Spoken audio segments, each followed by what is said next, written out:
use this microphone? By putting it here. Hey, okay. What are restrictions? How many hours do you work in that day? 2? Okay, anyone who works 2 hours a day? Just 2 hours, 2 hours and below a day. Anyone who works 5 hours and below a day? Anyone who works anytime they want? Anytime you want. So this is going to be about the people who work anytime they want. No office, no problem. What else? All profits alone. Sorry? You share profits. You share profits. Anyone who enjoys profits here alone? Doreen, you have a 9 to 5, then you enjoy profits alone. What do you do? Come and tell us. She has a 9 to 5, but again, all profits are hers. Anyone? All profits are yours. I want to hear your story. What do you call them here? Come on.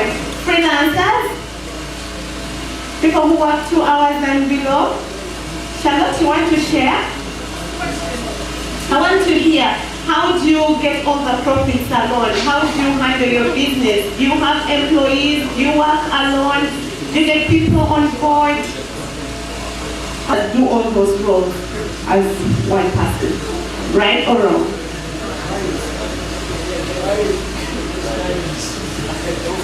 There's a problem here.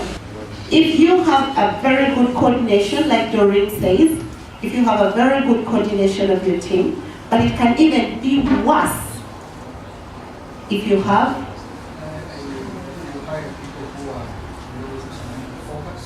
yes. Mm-hmm. It also depends on how much the client pays on the way. Mm-hmm.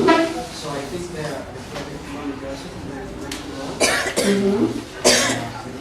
putting out that contract and making sure that things did not do the right things in the first place, like the paperwork, finding out when the client will pay, when they will deposit the first installment, having the phobia of like working on many projects. Like for me, I think technology is about creativity, and I think with the technology, you are not going to build 1,000 products in a month. You're going to work on one which can pay some good amount which you can divide among these different individuals.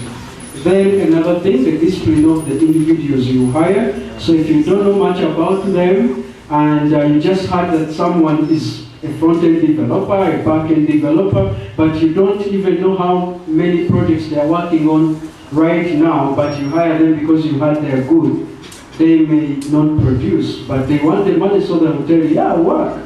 What kind of people can I have on the team?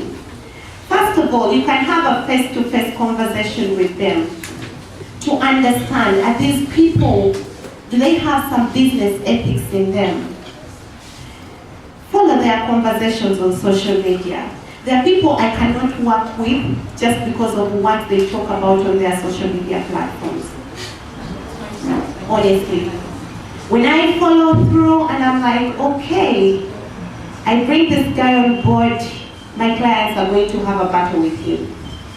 So because if I interact with you, I may get some information from you, which might be very good. But if I follow your social media conversations, it may also give me another perspective about you.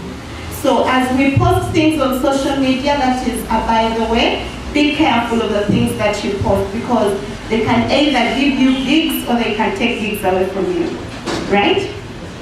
Yes. So the other thing about building a successful team is you need a culture. As any person, if you are the one contracting the job, you need a culture. And this culture can be meetings regularly. You may not have to meet on a daily face-to-face, but you may have to do maybe a face-to-face video call. You have Skype, you have Viber. Yes, you have your Google Hangouts. See, you have to make sure that you meet. I love e-meetings very much, but I do not support e-meetings all the time. Why? Because someone cannot express themselves to that point that you want to get out of them. So what you have to do is ensure you see a person face to face. And I think that is why we have people who do psychology. You can know when someone is lying, you can know when someone is emotional, you can know when the project is going to be very hard for someone, but all that can hide behind an email. And you may never know if someone will be able to handle the project or not. I talked about interviews already. Then communication. I talked about it, have a face-to-face conversation. Looks like I've talked about all these things.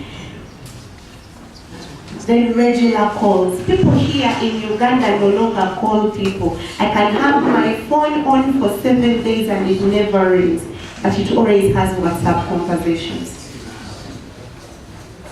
Trust me, WhatsApp conversations, there is no difference with emails, because they always create that atmosphere of something is going well.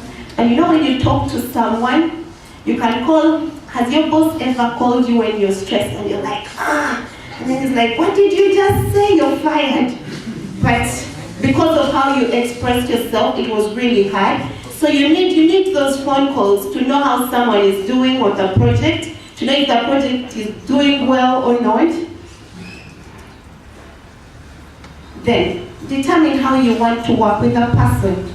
Do you need an individual in the same time zone? I know some of you are working for people who are out of the country. Then someone will call you at 2 a.m. when you are sleeping and he's awake.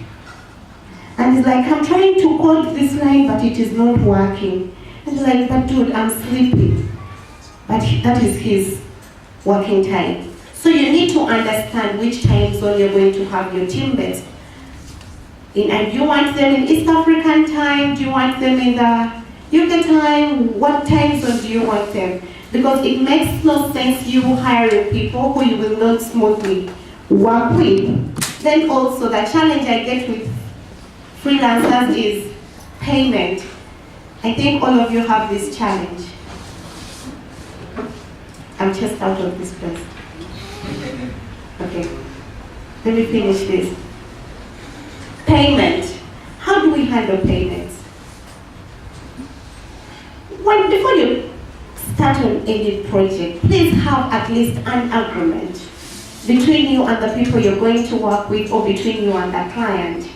I know clients usually have agreements verbally, but always ensure that you have a written down agreement.